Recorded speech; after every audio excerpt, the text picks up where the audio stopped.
আচ্ছা দেখ, আজকে আমরা করব সফটওয়্যার ইঞ্জিনিয়ারিংয়ে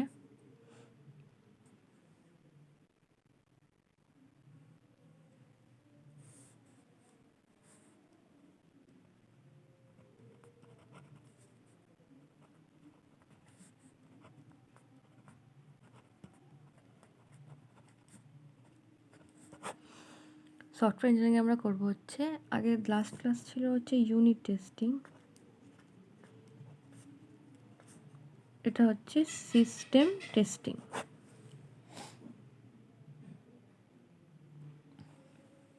ঠিক আছে, দেখ সিস্টেম টেস্টিং কি বলা হচ্ছে, এখানে বলা হচ্ছে the system is a whole as a whole, the system as a whole is tested to uncover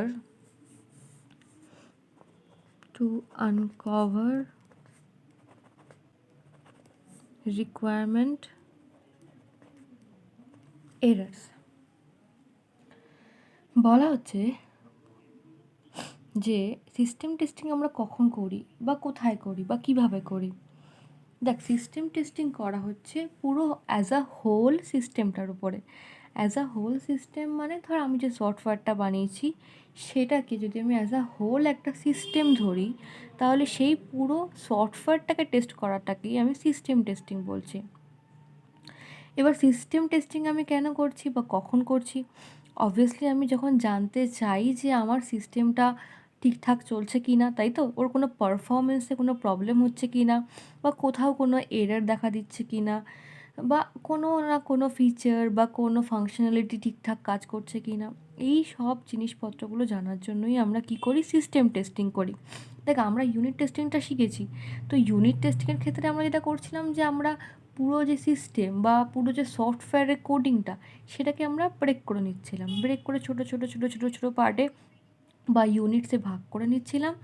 সেই ইউনিটসগুলো আমরা একটা একটা করে টেস্ট করছিলাম, সেটা দিয়ে আমরা চেক করছিলাম যে কোন ইউনিটে কিছু ইস্যু আসছে কি না, আর ইস্যু এলে সেটাকে রিজলভ করা, বা যদি রিজলভ করা না যায় তাহলে সেটা কি করে বাদ দিতে হবে, বা সেটার থেকে কিভাবে কোনো সলিউশন আনা যায়, মানে এই সব জিনিসপত্রগুলো আমরা ইউনিট টেস্টিংয়ে করছিলাম।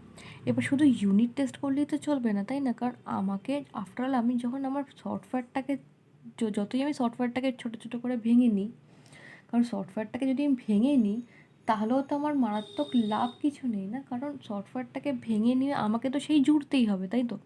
এবার জোড়ার পরে মানে আমি ইউনিট করে করে টেস্ট করেছি, সেই সব কটা টেস্টিং সাকসেসফুল হয়েছে, তার মানে এটা নয় যে আমি যখন সেগুলোকে জুড়ে দেবো পার্টসগুলোকে, অ্যাজ আ হোলও সেই কোডটাতে কোনো প্রবলেম থাকবে না। এটা কিন্তু কখনোই শিওরলি বলা যায় না, ইনফ্যাক্ট এটা হয়ই না কখনো। সবসময় সেখানে কিছু না কিছু এরর পাওয়া যায়, কারণ ধর কারণ একটা জিনিসকে তুই কেটে কেটে করেছিস টেস্ট, সেটাকে তুই যখন অ্যাজ আ হোল টেস্ট করবি তখন তার মধ্যে একটা একটা কিছু মানে একটা কী বলবো, একটা ডিফারেন্ট তো থাকবেই, তাই না, একটা ডিফারেন্স তো থাকছেই। তো সেদিক থেকে আমরা অ্যাকচুয়ালি সিস্টেম টেস্টিংটা তাহলে কেন করতে চাইছি, যে আমরা করতে চাইছি তার কারণই হচ্ছে যে কোনো মানে আফটার মেকিং দ্যাট সিস্টেম, মানে আমরা যখন সিস্টেমটা বানিয়ে ফেলেছি, আমরা যখন সফটওয়্যারটা বানিয়ে ফেলেছি, তারপরে সেই সফটওয়্যারটার জন্য কী বলবো, সেই সফটওয়্যারটার জন্য আমার কোনো এরর আসছে কি না, বা সেই সফটওয়্যারটা বানানোর পরে আমার কোনো এরর আসছে কি না, সেই এররগুলোকে আমি খোঁজার জন্যই সিস্টেম টেস্টিং করি। আর ইনফ্যাক্ট যখন আমরা সিস্টেম টেস্টিং করি আমরা দেখতে পাই যে অনেক রকম এরর আসছে, কারণ আমরা তখন পুরো সফটওয়্যারটাকে অ্যাজ আ হোল একটা প্রপার্টি হিসেবে করি, তখন তার প্রত্যেকটা ফিচার, প্রত্যেকটা পেজে যতগুলো লিঙ্কস আছে বা বাটনস আছে বা বা ধর প্রত্যেকটা পেজের সঙ্গে একটা পেজের যে ইন্টারলিঙ্ক যদি ডেটাবেস কানেক্টেড থাকে, তো সেই ডেটাবেস থেকে আমার ডেটা ফেচ করতে পারছে কি না, ফেচ করে সেটাকে ফ্লো করতে পারছে কি না পরের পেজে বা পরের যেখানেই হোক না, পরের ইন্টারফেসে। মানে এই যে ছোট ছোট ছোট অনেক যে পার্টস, এই যে পার্টটা যখন তুই অ্যাজ আ হোল চেক করিস তখন কিন্তু সেটা ডিফারেন্ট হয়ে যায়। তো এই সিস্টেম টেস্টিংটা কিন্তু খুবই একটা ইম্পর্টেন্ট টেস্টিং, যেটাকে বলি আমরা। এটা কি বলা যায় এই সিস্টেম টেস্টিং যেটা করছে হচ্ছে it verifies that all system elements work all system elements work properly, and that overall system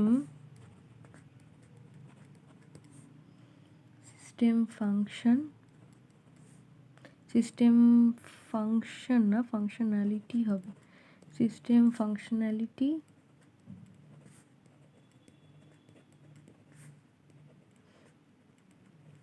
and performance has been achieved.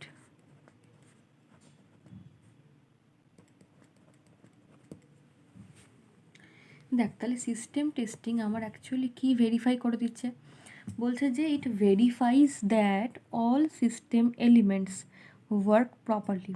তার মানে আমার সিস্টেম টেস্টিং করলে আমি সবার প্রথমে যেটা ভেরিফাই করছি সেটা হচ্ছে যে আমার যে সফটওয়্যারটাতে বা যেই সিস্টেমটাতে যতগুলো এলিমেন্টস আছে তারা যেন প্রত্যেকে প্রপারলি ওয়ার্ক করছে কি না, সেইটা চেক করার জন্যই ইনফ্যাক্ট আমরা সিস্টেম টেস্টিং করছি, যে যাতে আমি আমার সিস্টেমের যত প্রপার্টিস আছে সেই প্রত্যেকটা প্রপার্টিস বা এলিমেন্টস হোয়াটএভার যা বলবি, প্রত্যেকটা এলিমেন্ট যে ঠিকঠাক কাজ করছে সেই জিনিসটাকে ঠিক করা বা সেই মানে ঠিকঠাক কাজ করছে সেটা চেক করা, এই কাজটার জন্যই কিন্তু আমরা সিস্টেম টেস্টিং করছি।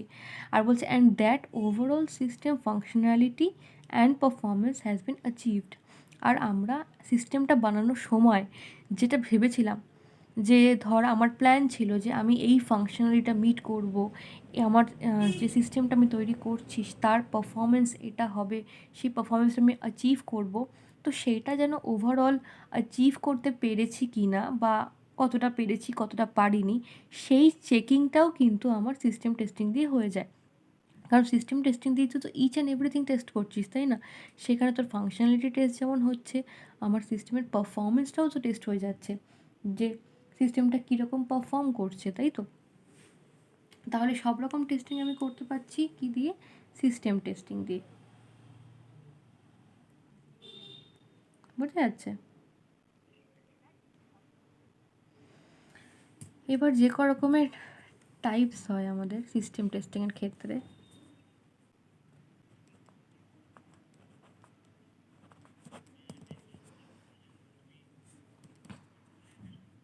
ফার্স্ট যে টাইপটা সেটাকে বলা হয়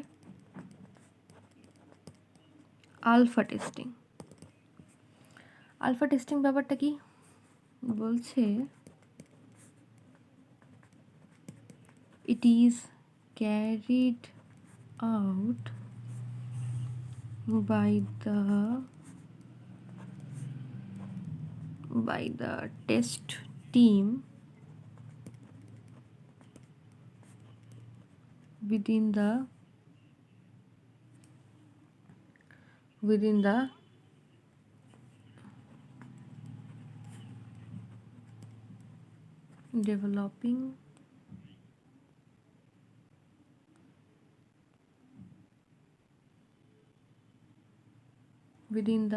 developing organization. আলফা টেস্টিংটা কি বলছে, the it is carried out by the test team within the developing কি বলছি আমি, অর্গানাইজেশন সরি।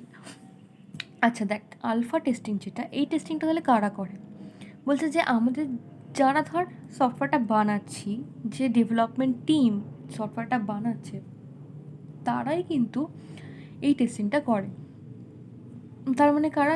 মানে ধর আমি যদি অ্যাজ আ ডেভেলপার হই, মানে আমি যদি সফটওয়্যারটা বানিয়ে থাকি, তাহলে আমি যে টেস্টটা করব সেটাকে কী বলছি? আমি সেটাকে বলছি আলফা টেস্টিং। এবার আমি কি টেস্ট করবো? মানে আমি যেমন ধর সফটওয়্যারটাকে যে প্ল্যানিং করে বানিয়েছি যে এই ফাংশনালিটি থাকবে সফটওয়্যারটাতে, সফটওয়্যারটার পারফরমেন্স এই টাইপ হবে, তো সেই জিনিসগুলো আমি চেক করবো নিশ্চয়ই 1 by 1। বা আমি নিশ্চয়ই কিছু টেস্ট কেস বানিয়ে রাখবো সেই জন্য, যে এই টেস্ট কেসের জন্য কেমন বিহেভ করছে আমার সফটওয়্যারটা সেটা চেক করব। মানে আলফা টেস্টিংয়ের মধ্যে যা করবো আর কি, যে ডিফারেন্ট টাইপ অফ আমি টেস্ট কেসেস বানিয়ে রাখবো, যে টেস্ট কেসগুলো দিয়ে আমি চেক করে দেখতে পারবো যে আমার সফটওয়্যারটা কেমন পারফর্ম করছে, বা সফটওয়্যারের প্রত্যেকটা ফাংশনালিটিকে যেন আমি চেক করতে পারি, সেইভাবে আমি টেস্ট কেসেস তৈরি করব। যে আমার যদি 100খানা ফিচার থাকে সফটওয়্যারটায়, সেই 100টা ফিচারই যেন আমার টেস্ট কেস দিয়ে আমি টেস্ট কেসে ইনক্লুড করি, বা 100টা ফিচারকে টেস্ট করার মতো যেন আমি টেস্ট কেস বানাই। বোঝা যাচ্ছে? তাহলে সেই রকম যে টেস্টিংটা করবো, আর সেটা অবশ্যই অ্যাজ আ ডেভেলপার, যে ডেভেলপ করছে বা যে টিম আছে, যে যারা টেস্ট করবে, তারাই অ্যাকচুয়ালি এই আলফা টেস্টিংটা করবে। ঠিক আছে, বোঝা গেল? তাহলে এটা হচ্ছে ফার্স্ট টেস্টিং, যেটা বলা হচ্ছে আলফা টেস্টিং। নেক্সট যে টাইপটা, সেটাকে বলা হয়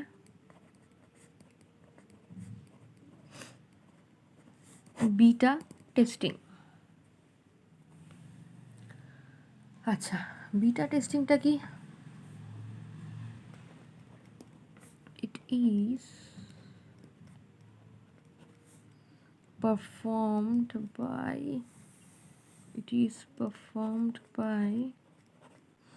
a selected group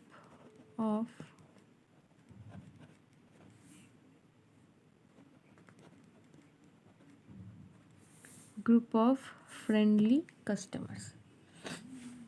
দেখ, বিটা টেস্টিং করে কারা? বিটা টেস্টিং করে হচ্ছে, দেখ আলফা টেস্টিং তো করে ফেললাম, তাই না? প্রথমে আলফা টেস্টিং করলাম, মানে আমার যে টেস্ট টিম তারা টেস্টিংটা করলো, তো ঠিক আছে, টেস্টিংটা করেছে। এবার কি করা হয়, ধর আমি যখন একটা ডেভেলপিং অর্গানাইজেশন আমার রয়েছে ধর, তো নিশ্চয়ই সেখানে আমার অনেক রকম কাস্টমার্স আছে, যারা আমার কাছ থেকে সার্ভিস নিয়েছে আগে বা এখনও নিচ্ছে।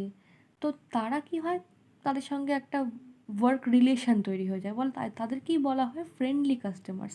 মানে তারা অবভিয়াসলি আমার কাস্টমার, তাদের থেকে আমি টাকা নিয়েই কাজ করি, তো সেই দিক দিয়ে ফ্রেন্ডলি নই, বাট আমি তাদের সঙ্গে আমার যে সম্পর্কটা, সেটা 2-4 বছর ধরে, যেহেতু আমি তাদেরকে সার্ভিস দিচ্ছি, তারা আমার সার্ভিস নিচ্ছে, তো তাদের সঙ্গে রিলেশানটা আমার একটা ফ্রেন্ডলি রিলেশান হয়ে গেছে, যে তাদের কাছে আমি কিছু যদি বলি, তারা হয়তো সেটাকে ইজিলি নেবে। তো এই টাইপের কাস্টমারদের বলা হয় ফ্রেন্ডলি কাস্টমার্স। তো আমরা কি করি, যেহেতু দেখ আলফা টেস্টিং একবার টেস্ট করা হয়ে গেল, আমরা কি করা হয়, তখন আমি কি করি, সেই সফটওয়্যারটা আমি এরকম কিছু ফ্রেন্ডলি কাস্টমারকে দিয়ে বলি যে তোমরা সফটওয়্যার টেস্ট করো। দেখ, এইটা কেন করা হয়, তার একটা সবচেয়ে বড় কারণ হচ্ছে, দেখ আমি অ্যাজ আ ডেভেলপার কিন্তু আমি জানি যে আমি সফটওয়্যারটা কী বানিয়েছি, তাই তো? মানে সফটওয়্যারটার কোথায় কী আছে, কোথায় বাগ আসতে পারে, কোথায় কোডটা খুব ভালো লেখা আছে, কোথায় কোডটা একটু দুর্বল লেখা আছে, মানে আমার সব জানা, যেহেতু আমি বানিয়েছি বা আমরা বানিয়েছি। তো সেই জন্য হয়তো কোনো সময় যেটা হয়, যে ডেভেলপারের চোখে হয়তো কোনো ছোটোখাটো জিনিস মিস হয়ে যেতে পারে। মানে ধর কোনো ছোটো একটা প্রবলেম হয়তো আসলেও আসতে পারে, বা অ্যাজ এ এক্সেপশন হলেও হয়তো আসতে পারে, বাট সেটা হয়তো অ্যাজ এ ডেভেলপার আমি হয়তো মিস করে যেতে পারি। কিন্তু এই যে বিটা টেস্টিংটার জন্য কি হয়, যে কাস্টমার টেস্টটা করবে তার তো ধর কোনো আইডিয়া নেই সফটওয়্যারটাকে নিয়ে, তাই না? কেমনভাবে তৈরি হয়েছে, কী ফিচার আছে, বা ধর মানে বিহাইন্ড দ্য সিন তার কাছে কোনোই ইনফরমেশান নেই, তাই না? তো তারা কী করছে, তারা অ্যাজ এ মানে একদম নতুন একটা সফটওয়্যার পেয়েছে, তার কোনো আইডিয়া নেই, সেই হিসেবে তারা পুরো থারলি জিনিসটাকে টেস্ট করবে। তারা বিভিন্ন রকম টেস্ট কেসেস ইউজ করবে, ছোট বড়, মানে ডিফিকাল্ট, ইজি, সব রকম টেস্ট কেস তারা ইউজ করবে, তাই না? তো তাতে কী হবে, তাতে হয়তো অনেক সময় দেখা যায় যে কিছু এরার্স ধরা পড়তে পারে, যেটা আমার আলফা টেস্টিংয়ে ধরা পড়েনি, সেটা হয়তো বিটা টেস্টিংয়ে ধরা পড়তে পারে। কারণ প্রথম কথা, যে বিটা টেস্টিং যারা করছে তারা কোনো মতেই বায়াস নয়, তারা কোনোভাবেই জানে না যে সফটওয়্যারটাতে কী কী কাজ হচ্ছে, বা কোথা দিয়ে কিছু টেস্ট করলে বা কিছু টেস্ট কেস দিলে আমার কোনো এরার আসতে পারে বা কোনটা এরার আসতে পারে না। তো তারা খুবই বলবো যে নিউট্রালি টেস্টটা করবে। তো তাই জন্য বললাম যে তাই জন্যই অ্যাকচুয়ালি এই বিটা টেস্টিংটা করা হয়। আর যেহেতু আমাদের ফ্রেন্ডলি কাস্টমার, এটা যদি আমি আমার কী বলবো ডেজিগনেটেড কাস্টমারের কাছে কী করতাম, তাহলে তার কাছে আমার ইমপ্রেশনটা কেমন দাঁড়াতো, তাই না? যে যদি আমার কোনো এরর আসে, তো আমি তাকে বলতে পারবো না যে তুমি টেস্ট করো। তো তার কাছে টেস্ট করতে দেওয়া মানে ব্যাপারটা আর কি ঠিকঠাক নয় আমার ইমেজের জন্য অ্যাজ এ ডেভেলপার। তো তাই জন্য আমি এই কাজটা করার জন্য আমার কিছু ফ্রেন্ডলি কাস্টমারকে দিয়েছি, জানেন, কারণ যাদের থেকে আমি জানি আমি প্রপার একটা ফিডব্যাকও পাবো, আবার তাদের যদি কোনো প্রবলেম মনে করে তারা সেটাও আমাকে বলতে পারবে, আবার ভালো হলে সেটাও বলতে পারবে। তো সেই জন্য করা হয় হচ্ছে বিটা টেস্টিং। ঠিক আছে, ক্লিয়ার হলো বিটা টেস্টিং। নেক্সট যেটা করা হয় সেটা হচ্ছে acceptance testing.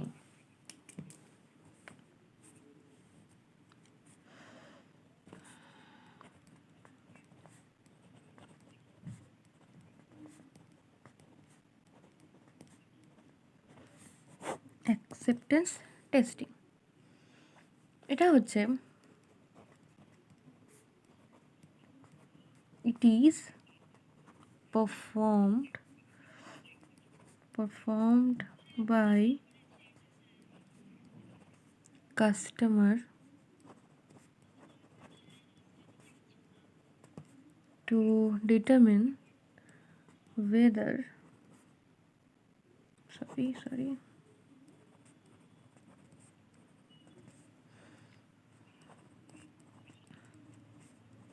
whether to accept or reject the delivery of system। আচ্ছা দেখ, এরপর যেটা করা হয় সেটা হচ্ছে অ্যাকসেপ্টেন্স টেস্টিং। অ্যাকসেপ্টেন্স টেস্টিংটা হচ্ছে যেটা হচ্ছে আমার কাস্টমার করবে। বলছে it is performed by customer to determine whether to accept or reject the delivery of system. তার মানে দেখ, আমি আলফা টেস্টিং করে ফেলেছি, তার মানে আমি জানি আমার সফটওয়্যারটা এরারলেস অবভিয়াসলি, তাই জন্য আমি বিটা টেস্টিং করতে দিয়েছি, মানে আমার থেকে পুরোপুরি শিওর হয়। তো বিটা টেস্টিং করার পর নিশ্চয়ই আমি কাস্টমারের কাছ থেকে ফিডব্যাক পেয়েছি, সেটা পজিটিভ হোক নেগেটিভ হোক, যাই হোক যেটাই হোক না পেয়েছি, তাতে ওয়ার্ক করেছি। যদি নেগেটিভ হয়ে থাকে তো সেটাতে কাজ করেছি, করে এবার আমি কি করেছি, after alpha testing first beta testing then first alpha testing then beta testing, তারপরে আমি কি করলাম, কাস্টমারকে বললাম যে হ্যাঁ তোমার সফটওয়্যার আমরা তৈরি করে ফেলেছি, এবার তুমি দেখে নাও সফটওয়্যারটা কেমন হয়েছে, বা তুমি যেমন চাইছিলে তোমার অবভিয়াসলি যখন কাস্টমার একটা সফটওয়্যার জন্য আমাকে বলতে এসেছিল বা আমাকে সেটার বানানোর জন্য দায়িত্ব দিয়েছে, তখন তার নিশ্চয়ই একটা কি বলবো, একটা মানে একটা ডিজায়ার্ড রেজাল্ট পাবে এমনভাবেই তো সে দিয়েছে না, বা তার একটা প্ল্যান ছিল যে এই রকম হবে আমার সফটওয়্যারটা দেখতে, বা তার পারফরমেন্স এইরকম হতে পারে, বা এই ভেবে আমি সফটওয়্যারটাকে ডিজাইন করাতে চেয়েছি, এই সব জিনিসগুলো। তো সেগুলো তো সে ভেবে নিয়েছে না, তো সেগুলো ভেবেছে যে অবশ্যই সেগুলো সেটা মিট করেছে কি না, তার যে প্ল্যানিংটা, তার যে ইচ্ছেটা ছিল সেটা মিট করেছে কি না, সেটা দেখার জন্যই আমাদের এই অ্যাকসেপ্টেন্স টেস্টিংটা করা হয়। তার মানে এখানে কি হয়, এখানে অ্যাকচুয়াল যে আমার কাস্টমার, যারা আমাকে অ্যাকচুয়ালি যার জন্য সফটওয়্যারটা আমি বানিয়েছি, তাকে আমরা বলি যে তুমি টেস্টিংটা করো। তারা কি করবে, তারা পুরো সিস্টেমটাকে টেস্ট করবে। তারপরে পুরো ব্যাপারটা কাস্টমারের উপর ডিপেন্ড করছে যে কাস্টমার এবার আমার ডেলিভারি মানে সফটওয়্যারটাকে আমি যে ডেলিভার করেছি সেই ডেলিভারিটাকে অ্যাকসেপ্ট করবে না রিজেক্ট করবে।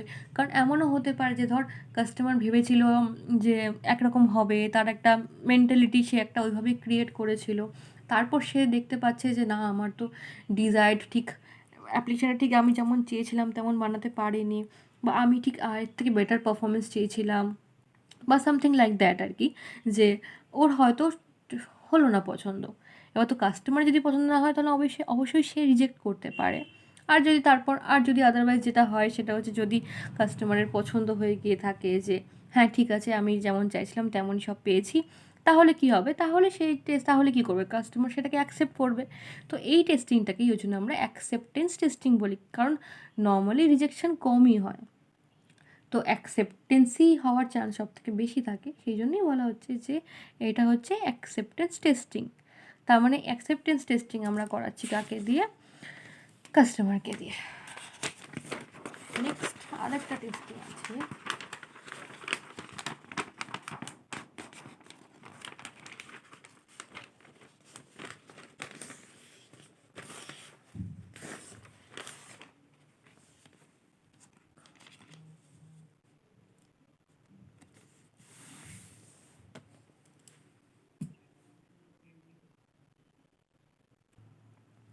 আর আরেকটা যে টেস্টিং সেটা হলো performance testing.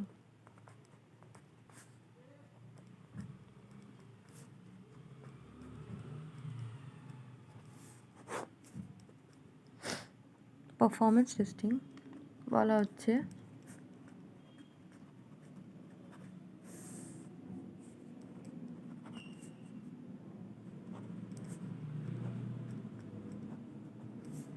it is carried out to check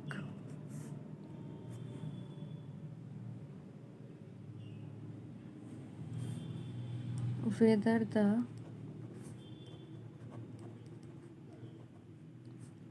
the system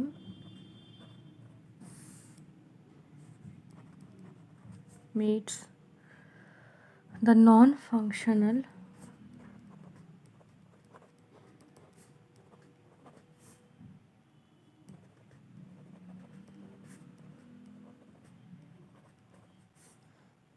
requirements identified